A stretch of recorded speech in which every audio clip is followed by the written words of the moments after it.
श्रीकान्तो मातुलो यस्य जननी सर्वमङ्गला जनकशङ्करो देवः तं वन्दे कुञ्जराननं सदाशिवसमारम्भां शङ्कराचार्यमध्यमाम् अस्मदाचार्यपर्यन्तां वन्दे गुरुपरम्परां துணையும் தொழும் தெய்வமும் பெற்ற தாயும் சுருதிகளின் பனையும் கொழுந்தும் பதிகொண்ட வேரும் பனிமலர் பூங்கனையும் கருப்புச் சிலையும் மென் பாஷாங்குஷமும் கையில் நனையும் திரிபுர சுந்தரியாவது அறிந்தனமே மஞ்சே சதாசிவமயே பரசிவமய லலித புஷ்ப பரியங்கே அதிசக்கர மத்தியமாஸ்தே ஸ்ரீ காமாட்சி நாம கிமபி மம பாக்யம் ஸ்ரீமாத்ரே நமஹ.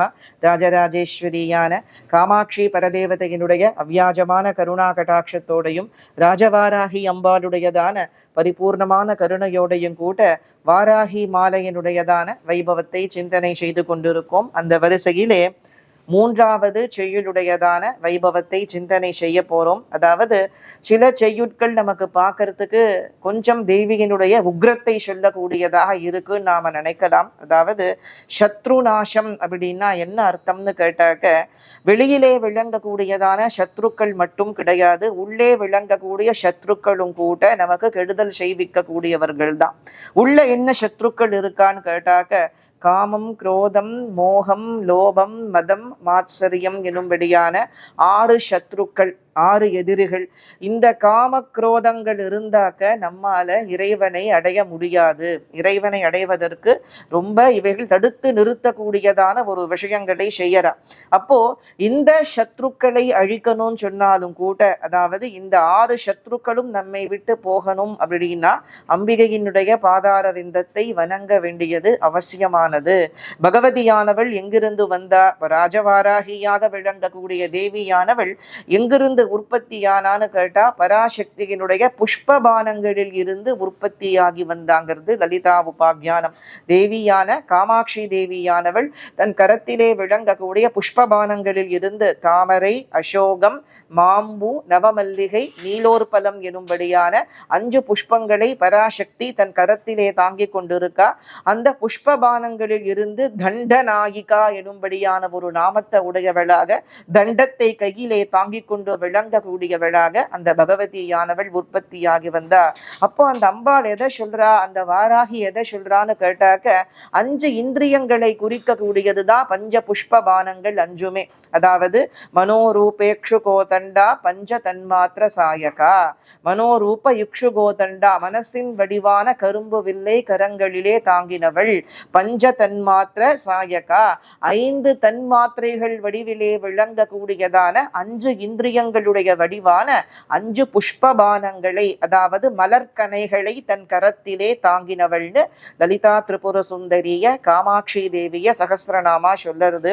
அப்போ அந்த மனசின் வடிவான கரும்பு வில்லில் இருந்து உற்பத்தியாகி வந்தவள் பகவதி ஷியாமளா பரமேஸ்வரி, ராஜமாதங்கீஸ்வரி. அப்படி அந்த இந்திரியங்களுடைய வடிவாக விளங்கக்கூடிய புஷ்பபானங்களில் இருந்து இந்த, அதாவது ஆயுதங்கள்லயே ரொம்ப மென்மையான ஆயுதம் புஷ்பபானம்தான். தேவிக்கு அநேக வடிவங்கள் உண்டு, லலிதாம்பாளுக்கே நிறைய வடிவங்கள் உண்டு. நம்ம பார்க்கிற வடிவம் ரொம்ப ரொம்ப சௌமியமான வடிவம். காஞ்சிபுரத்தில் இருக்கிற வடிவம் ரொம்ப ரொம்ப சௌமியமான வடிவம். இதே லலிதா திரிபுர சுந்தரிய நேபாளத்திலே வழிபடும் பொழுது 16 முகங்களை கொண்டவளாக, இதே லலிதாம்பாளத்தான் 16 முகங்களை கொண்டவளாக, 108 கரங்களை கொண்டவளாக, அப்படி தன் கழுத்திலே முண்ட மாலைகளை கோர்த்து போட்டு கொண்டிருக்க கூடியவளாக, பிரம்மாவினுடைய சிரஸை வெட்டி தன் கழுத்திலே போட்டுருக்கிறவளாக, விஷ்ணுவின் சிரஸை வெட்டி தன் கழுத்திலே போட்டு கொண்டிருக்க கூடியவளாக, ருத்ரமூர்த்தியின் சிரஸை வெட்டி தன் திருமேனியில் தரிச்சு கொண்டிருக்க கூடியவளாக விளங்கக்கூடிய மகா ரௌத்ர வடிவான திரிபுர சுந்தரியினுடைய வடிவமும் உண்டு. நம்மால அந்த ரூபத்தை எல்லாம் நம்ம தியானிக்கவோ தரிசனம் பண்ணவோ முடியாது. இந்த ரூபமானது உண்டே தவிர வெளிப்படையாக இந்த வடிவமானது இல்லை. மூலஸ்தானத்திலே போய் பார்த்தா ஒரு பிண்டி மாதிரி தான் அம்பாள் இருப்பா. எப்படி காமாக்கியா இருக்காடோ அப்படித்தான் இருப்பா. ஆனா தியானம் பார்த்தோம்னு சொன்னாக்க இந்த வடிவமானது விளங்கிறது.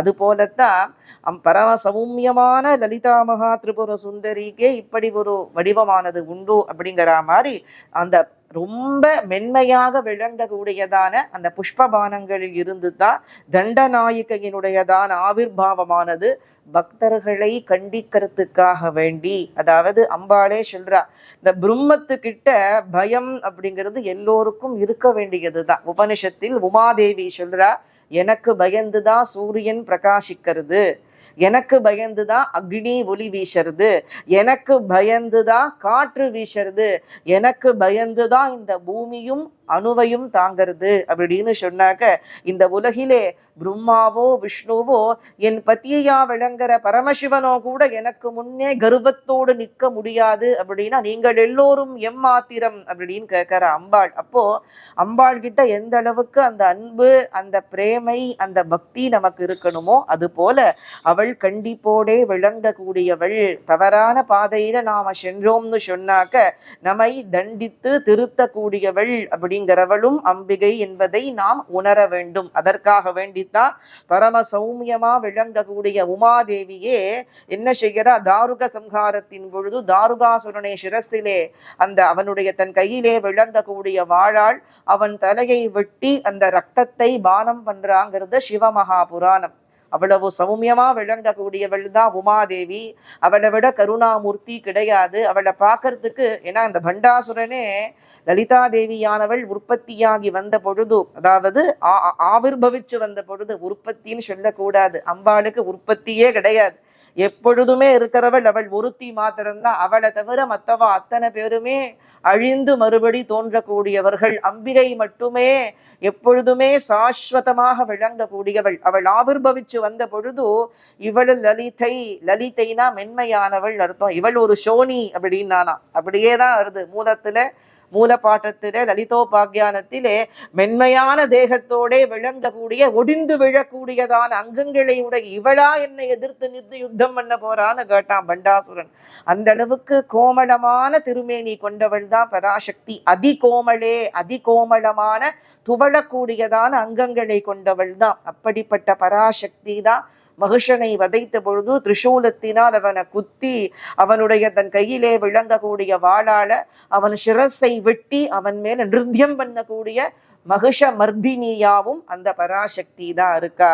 அது போலத்தான் கோமளமாவும் ஷியாமளையாவும் கோமளையாவும் விளங்கக்கூடிய பகவதியே நமக்கு அனுகிரகிக்கிறதுக்காக வேண்டி, மரக்கருணை காட்டுவதற்காக வேண்டி தண்டநாயகாங்கிற வடிவத்திலேயும் அம்பிகை பிரகாசிக்கிறா. தன் பக்தர்களை அனைத்து காப்பாற்றக்கூடிய அம்பிகையாக விளங்கக்கூடியவளும் அவள் தான். அம்பிகா அப்படின்னாக்க நம்ம அம்பாள்னு நாம சொல்றோம். எப்பேற்பட்டதான ஒரு நாமம் தெரியுமா அம்பாள்? அம்பகான்னா அணைச்சு காப்பாத்துறவோன்னு அர்த்தம். அதுதான் அம்பாள் அப்படின்னு நாம சொல்றோம். அவள் தான் விஸ்வக்ராசா, உலகத்தை ஒரு கவளமாக எடுத்து உண்ணக்கூடியவள் அப்படிங்கிற. மகாகிராசா, கவளங்கவளமாக உண்ணக்கூடியவள். மகிஷாசுரன் காத்தியாயன மகரிஷி கிட்ட கேட்கிறா, இவள் எதை சாப்பிடுவா அப்படின்னு கேட்டானா. எதுக்கு கேட்டான்னு தெரியாது, கேட்டான்.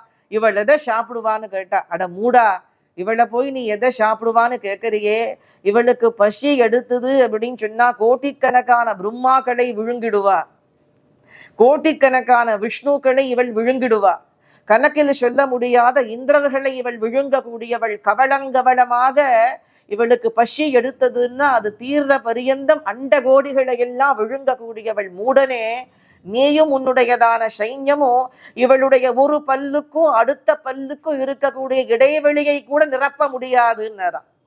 அப்பேற்பட்ட விஸ்வரூபத்தோட உடையவோ அந்த பராசக்தி. அந்த மகிஷனோ அவன் சைன்யமோ இந்த பல்லுக்கும் இந்த பல்லுக்கும் நடுப்பற இருக்கிற கேப்பை கூட ஃபில் பண்ண முடியாதுன்னா அவள் எப்பேற்பட்ட மூர்த்தி. அப்படி அந்த பராசக்தி நம்மளுடையதான ஒரு அன்பிற்காக இந்த விக்கிரகத்துல அடைபட்டு விளங்குறா. இங்க நமக்காக அவ இருக்கா அப்படின்னா அது எப்பேற்பட்ட அவளுடையதான கருணை. அப்பேற்பட்ட கருணாமூர்த்தியாக விளங்கக்கூடியவள். இருந்தாலும் சத்ருக்களை அழிக்கக்கூடியவளாக தன் பக்தர்களுக்கு எவன் தீங்கு இழைக்கிறானோ, எவன் தன் பக்தனை கஷ்டப்படுத்துறானோ அவனை துவம்சம் பண்ணக்கூடியவளாவும் பராசக்தி தானே இருக்கா அப்படின்னா. லலிதா சகஸ்ரநாமத்தை யார் பாராயணம் செய்யறாளோ, காமாட்சி தேவியினுடைய பாதத்தை யாரு கெட்டியா பிடிச்சுன்னு இருக்காளோ, வாராகியின் பாதத்தை யாரு கெட்டியா பிடிச்சுன்னு இருக்காளோ அவளுக்கு ஒரு பெரிய ராஜா, அந்த அவன் பெரிய சக்கரவர்த்தியாவே இருக்கட்டும், சதுரங்க சைன்யங்கள் அவனுக்கு இருக்கு, யானை படை, குதிரை படை, காலாட்படை எல்லாமே இருக்கு. அத்தனை சைன்யங்களையும் தன் பக்தனுக்கு எதிர்க்க அவன் திருப்பறான். அப்படின்னா தண்டநாயிகா என்ன பண்ணுவான்னு கேட்டாக்க அத்தனை சைன்யங்களும் தான் ஒருத்தியாவே இருந்து அழிச்சுடுவாளாம். தன் பக்தன் கிட்ட எவனாவது வைரம் கொண்டான், தன் பக்தன் கிட்ட எவனாவது விரோதம் கொண்டா அப்படின்னா அத்தனை சைன்யங்களையும் தான் ஒழுத்தியாகவே அழிச்சு அந்த ராஜாவின் சிரஸையும் வெட்டிடுவா பராசக்தி அப்படிங்கிற. அப்போ பக்த ரக்ஷணமானது அம்பாளுக்கு ரொம்ப ரொம்ப முக்கியமா விளங்கக்கூடியது. அந்த காரணத்தினால்தான் பகை தடுக்க இந்த செய்யுளை பாராயணம் பண்றவாளுக்கு பகையானது நீங்கி போகும். பகை நீங்கி போகும்னு சொன்னாக்க நம்ம கிட்ட அதர்மம் இருந்துண்டு பகையை அழியணும்னு நம்ம வேண்டிண்டா அது நடக்காது. அம்பாள் தர்ம தேவதை, அதனாலதான் தண்டநாதான்னு அவளுக்கு பேரு. வேற எந்த மூர்த்திக்கும் இந்த நாமம் கிடையாது. எத்தனையோ தேவி மூர்த்தங்கள் உண்டு, எந்த மூர்த்திக்குமே தண்டநாதான்னு பேரு கிடையாது. வாராகிக்கு மட்டும்தான் தண்டநாதான்னு பேரு. ஏன்னு கேட்டா தர்மத்தை ஸ்தாபனம் பண்ணக்கூடியவள். யார் தர்மத்தோட இருக்காளோ அவ கிட்ட மாத்திரம்தான் அந்த வாராகி இருப்பா. அதர்மிகள் பக்கம் அவள் நெருங்க மாட்டாள். அப்படிங்கிறதுக்காகத்தான் அவளுக்கு தண்டநாயிகா அப்படின்னு பேரு. அந்த தண்டநாயிகா மேல 3வது செய்யுளை வீரை கவிராய பண்டிதர் சொல்வர்.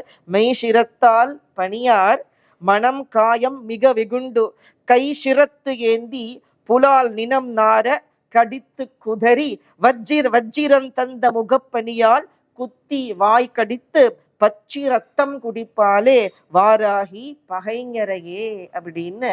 அதாவது இத பாராயணம் பண்ணினாக்க கிரகத்தில ஆபிச்சாரம், ஏவல், பில்லி, சூன்யம் இந்த மாதிரி இருக்கக்கூடியதான அத்தனையுமே அந்த கிரகத்தை விட்டு ஓடி போயிடும்.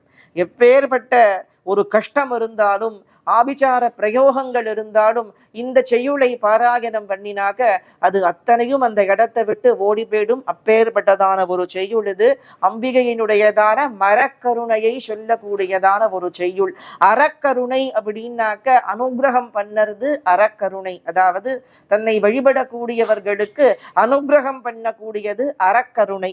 மரக்கருணை அப்படின்னாக்க அது தண்டிக்கிறது போல இருக்கு, ஆனா தண்டித்தல் கிடையாது, அது கருணை. தன் பக்தன் இப்படி கெட்டு போறானே, அவன் பக்தனோ அபக்தனோ, அவன் அபக்தனாவே இருக்கட்டும், அவனுக்கு பக்தியே இல்லாம இருக்கட்டும், இருந்தாலும் அத்தனை பேரும் அவளுக்கு குழந்தைகள் தானே, அதனால அவளுக்கும் அனுகிரகம் பண்ணறதுக்காக வேண்டி அம்பிகை அந்த காரியத்தை செய்யறா அப்படிங்கிறது தான். மெய் சிரத்தால் பணியார், யார் அம்பிகையை வழிபடாதவர்களோ அப்படின்னா உள்ளன்போடு யார் வழிபடாதவர்களோ அப்படின்னு அர்த்தம். அதாவது ஆடம்பரமாகவும் டாம்பீகமாகவும் மனசிலே அன்பு இல்லாமல் வழிபடக்கூடியவர்கள், அல்லது அம்பிகையை வழிபடாதவர்கள், அல்லது அம்பிகையை வழிபடுபவர்களை நிந்திக்க கூடியவர்கள், எப்படி வேறாலும் நாம அர்த்தம் பண்ணிக்கலாம். அம்பாள் கிட்ட எப்பொழுதும் ஆத்மார்த்தம் தான் இருக்கணும். அவளை தவிர நமக்கு வேற கதி இல்லைங்கிற எண்ணத்தோட தான் நாம அந்த பகவதிய சரணாகதி பண்ணணுமே தவிர ஒரு ஆடம்பரத்துக்காகவோ ஒரு டாம்பீகத்துக்காகவோ நாம் அம்பிகையை வழிபடக்கூடாது. தாக்ஷாயணி தைத்யகந்திரி தக்ஷயஜ்ஞ விநாசினி. தக்ஷன் யாரு? அம்பாளுக்கே தகப்பனார். அம்பாளுக்கே தகப்பனார். நம்ம யார அம்மானு கூப்பிடுறோமோ அவோ ஒருத்தர் அப்பான்னு கூப்பிட்டா, அந்த ஸ்தானத்துல விளங்கினார். ஆனா அந்த தக்ஷனுடைய யஜ்யத்தை அம்பாள் விநாசம் பண்ணினாளே. ஏன் விநாசம் பண்ணினா? அப்போ அகங்காரத்தினாலே பரமசிவனை கூப்பிடாம, பரமசிவனை மதிக்காம, அந்த சுவாமியினுடைய அனுகிரகம் எனக்கு வேண்டாங்கிற ஒரு எண்ணத்தோட யஜ்யத்தை பண்ணினான் தக்ஷன். அப்போ ஜெகன்மாதா என்ன பண்ணினா? மகாமூடனே, லோகத்திற்கெல்லாம் ஈஸ்வரனாவும் மங்களமே வடிவா விளங்கக்கூடிய பரமசிவனாருடையதான ஒரு ஸ்வரூபத்தை நீ நிந்தனை பண்றேன்னு சொல்லி அந்த யஜ்யத்தை விநாசம் பண்ணினா. அது போலத்தான் மெய் சிரத்தால் பணியார், மெய்யான எண்ணத்தோட வழிபடாமல் தட்சனை போல டாம்பீகத்தோட ஒரு காரியத்தை செய்யக்கூடியவர்கள், அல்லது அம்பாளை மெய்யாக வணங்கக்கூடியவர்களுக்கு துன்பத்தை விளைவிக்க கூடியவர்கள், மனம் காயம் மிக வெகுண்டு, உடலாலோ மனதினாலோ அந்த மாதிரி செய்யக்கூடியவர்களை மிக வெகுண்டு கை சிரத்து ஏந்தி, அம்பிகையானவள் மிகுந்த கோபத்தை கொண்டவளாக, அந்த வார்த்தாளியானவள் மிக கோபத்தை கொண்டவளாக தன் கையிலே விளங்கக்கூடிய வாளால் அவன் சிரஸை வெட்டி தன் கையில் அந்த சிரஸை ஏந்தி கொண்டு, அம்பிகை தன் அந்த வாளாலே சிரஸை வெட்டி அதை தன் கையிலே தாங்கிக் கொண்டு விளங்குகின்றாள் அப்படிங்கிறா. வாராகிக்கு ரௌத்ரமான வடிவங்களும் உண்டு. நமக்கு தெரிஞ்சது தண்டநாயிகா தான். தண்டநாயிகாவும் லகு வாராகியும் தான் எல்லோருமே வழிபடலாம். மற்ற வாராகி மூர்த்தங்களை எல்லோரும் வழிபட முடியாது. தண்டநாயிகா ஆதிபராசக்தி, அவளே மோட்சத்தை கொடுக்கக்கூடிய மூர்த்தி. அது போல லகு வாராகி சப்த மாத்ருகைகள்ல ஒரு வாராகிய பார்க்கிறேன் இல்லையா, அந்த வாராகியானவள் இவள் அம்சத்திலிருந்து உற்பத்தியானவள். அவள் சங்க சக்கரம் மாத்திரம்தான் அவ கையில வச்சுட்டு இருப்போம். இவா 2 பேரை மட்டும்தான் எல்லோருமே வழிபட முடியும். மற்ற வடிவங்கள் நம்மால் கற்பனை செய்ய முடியாதது. அது ஒரு கால தேவர்கள் மாத்திரம் வழிபடக்கூடிய மூர்த்தங்களாக இருக்கலாம். அப்படி அந்த வாராகி என்ன செய்யறா, தன் பக்தனுக்கு ஒரு ஆபத்து அப்படின்னாக்க, எவன் தன் பக்தனுக்கு தீங்கு செய்யறானோ அவன் சிரஸை தன் கரத்தினாலே வெட்டி என்ன செய்யறான்னா, கை சிரத்து ஏந்தி புலால் நினம் நார கடித்து குதறி அப்படின்னா அவனுடைய சரீரத்தை அப்படியே அந்த பகவதியானவள் கடிக்கிறா. அம்பாளுக்கு ரத்த சாமுண்டான ஒரு வடிவமானது உண்டு. தேவி மகாத்மியத்திலே துர்கா பரமேஸ்வரிய எல்லா தேவர்களும் பிரார்த்தனை செய்துக்கிறா. அம்மா, எப்பொழுதெல்லாம் எங்களுக்கு ஆபத்து வர்றதோ அப்பொழுதெல்லாம் நீங்க அநேக அவதாரங்களை பண்ணி எங்களை காப்பாற்ற வேண்டும் தாயே அப்படின்னு பிரார்த்தனை செய்துக்கிறா. அப்ப அம்பாள் சொல்றா, ஒன்னும் கவலைப்பட வேண்டாம். எப்பொழுதெல்லாம் அசுரர்கள் உற்பத்தியாகி உங்களுக்கு ஹிம்சை செய்யறாளோ அவ்வப்பொழுது அநேக வடிவங்களை தாங்கி நான் உங்களை சம்ஹாரம் பண்ணுவேன். நந்தகோபனுக்கு புத்திரியாக நந்தா எனும் வடிவத்திலே பிறந்து கிருஷ்ணனை ரட்சிக்க கூடியவளாக ஆவிர்பவிக்க போறேன். அதன் பிறகு வைப்ரசித்தர்கள் எனும்படியான அசுரர்கள் உலகிற்கு பெருந்தீங்கு இழைக்க கூடியதான சமயத்திலே அவர்களை என் கையினால் ஏந்தி அவர்களுடைய ரத்தத்தை நான் குடிப்பேன். அந்த ரத்தத்தை குடிக்கும் பொழுது என் பற்கள் மாதுளம் பூ போலே சிவந்து போகும். அதனால் ரத்த தந்திகா எனும்படியான ஒரு நாமம் எனக்கு ஏற்பட போறது. அந்த ரத்த தந்திகா பக்தர்களுக்கு காமதேனு போன்றவள்ங்கிறார். அதாவது ஒரு பத்னியானவள் பதிக்கு எப்படி சேவை செய்வாளோ அது மாதிரி அந்த அம்பாள் பக்தர்களுக்கு சேவையே பண்ணுவாளாம். இந்த ரத்த ஜாமுண்டாங்கிற மூர்த்தி தேவி மகாத்மியத்திலேயே சொல்றாது. அது மாதிரி அந்த தேவியானவள் தன் உண்மையான பக்தனுக்கு சேவை கூட பண்ணுவான். அப்பேற்பட்ட கருணாமூர்த்தி தான். ஆனா அவ பாக்குறதுக்கு எப்படி இருக்கான்னா, அந்த அசுரர்களை எல்லாம் பக்ஷிக்கும் பொழுது, சாப்பிடும் பொழுது அந்த வைப்ரசித்தர்களை அம்பிகை பக்ஷிச்சா. அப்போ அவள் பல்லு மாதுளம்பூ போலே சிவந்து போச்சுன்னா, அது போலத்தான் இங்க வாராகியும் கூட என்ன செய்யறான்னு கேட்டாக்க, எதிரி கூட்டங்களை அழித்து அவன் சிரஸை வெட்டி என்ன செய்யறான்னு கேட்டாக்க, அவனுடையதான சரீரத்தை பட்சிக்க கூடியவளாக வஜ்ஜிரம் தந்த முகப்பனியினாலே குத்தி வாய் கடித்து தன்னுடையதான முகத்திலே விளங்கக்கூடிய கூர்மையான தந்தங்களாலே அந்த கொம்புகளாலே அவனை குத்தி பச்சி ரத்தம் குடிப்பாலே வாராகி பகைஞரையே. அப்படி அந்த பச்சி ரத்தம்னா பசுமையான ரத்தம். அந்த ரத்தத்தை குடிக்க கூடியவளாக, அந்த பகைவருடைய ரத்தபானம் பண்ணக்கூடியவளாக அம்பிகை விளங்குகின்றாள் அப்படிங்கிறது இந்த செய்யுளிலே சொல்லியிருக்கா. இது கோரமா இருக்குன்னு நினைக்க வேண்டியதான் அவசியம் கிடையாது. அம்பிகை கருணாமூர்த்தி தான். அறக்கருணையோட விளங்க கூடியவள் தான். துஷ்டர்களை அழிச்சுத்தானே ஆகணும். தேவி மகாத்மியத்தை சண்டி ஹோமத்துல நீங்க பண்றேன்னா அது எல்லா சம்ஹாரத்தை தான் சொல்லுறது. ஆதியிலிருந்து மதுவையும் கைடவனையும் எப்படி சம்ஹாரம் பண்ணினா, மகிஷாசுரனை திரிசூலத்தினால எப்படி சம்ஹாரம் பண்ணா, துர்கையே சொல்றாளே, அம்பாளே சொல்றாளே, அட மகிஷா, உன் சிரஸ வெட்டி அதிலிருந்து பெருகக்கூடிய ரத்தத்தை நான் பானம் பண்ண போறேன்டாங்கிற அம்பாள். ரிஷும்பனையும் சும்மனையும் சண்டனையும் முண்டனையும் ரத்த பீஜனையும் தூம்ரலோஜனையும் எப்படி தேவி சம்ஹாரம் பண்ணாங்கிறது தான் தேவி மகாத்மியம் முழுக்க. ஆனா அது முழுக்க என்ன சொல்றது, ஏகைவாகம், அம்பாளை தவிர லோகத்திலே வேறொன்று கிடையாது. த்விதீயாகா மமாபரா, என்னை தவிர இந்த உலகிலே வேறொன்று கிடையாதுங்கிறத சொல்லக்கூடியது தானே. அது போலதான் அந்த அடி மனசிலே விளங்கக்கூடியதான அந்த காமமும் குரோதமும் மோகமும் லோபமும் அழிஞ்சு போச்சுன்னா ஆத்மஸ்வரூபிணியாக விளங்கக்கூடிய தேவியினுடைய தன்மையானது நமக்கு புரியும். அப்படிங்கிறதுக்காக வேண்டிதான் அறுபகைவர்களை அழிக்க கூடியவளாக அன்னை வாராகி பிரகாசிக்கிறா. அவளேதான் தண்டநாயகா ஸ்வரூபத்தில பிரகாசிக்கிறா. ராஜவாராகியாக இந்த க்ஷேத்திரத்திலே விளங்கக்கூடியவளும் அந்த அன்னை தான். அந்த பகவதியினுடைய பாத கமலங்களையே நாம சரணாகதி பண்ணுவோம். தொடர்ந்து ஆதிசக்தியாக விளங்கக்கூடியதான மகாவார்த்தாளியின் வைபவத்தை நாம சிந்தனை பண்ணுவோம். சர்வமங்கள மாங்கல்யே சிவே சர்வார்த்த சாதிகே சரண்யே த்ரயம்பகே கௌரி நாராயணி நமோஸ்துதே. ஸ்ரீமாத்ரே நமஹ. காமாட்சி சரணம். காமாட்சி காமாட்சி.